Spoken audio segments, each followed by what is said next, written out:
Ég heiti Brynhildur Sighvatsdóttir.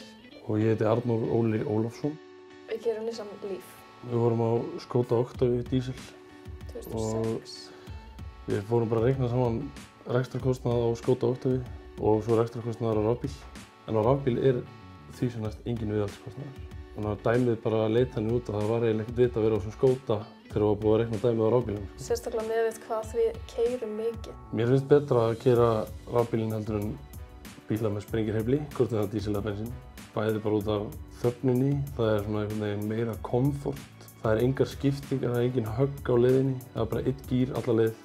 Maður þarf ekki að vera að spara orkugjafann. Við vorum með hesta í Hafnarfirði og búum í Grafarvogi, þannig að Þetta er langt að keyra. Já, við tímdum ekki að keyra það á hverjum degi 2 dag. Og ég hugsa að ef við hefðum ekki verið á rafbíl, þá hefðum við aldrei tekið hesta inn í Hafnarfirði. Kostar kannski 100 kr. á dag að vera í hesthúsið, í staðinn fyrir 1000 kall í bensín eða eitthvað á einhverjum öðrum bíl.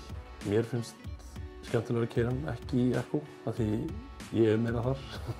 En það er samt mjög þægilegt þegar þú ert komið með alla fjölskylduna og eitthvað svona, að keyra hann í bara Ekko, af því það er miklu, fer betur með Líður það bara áfram upp skýi, sko.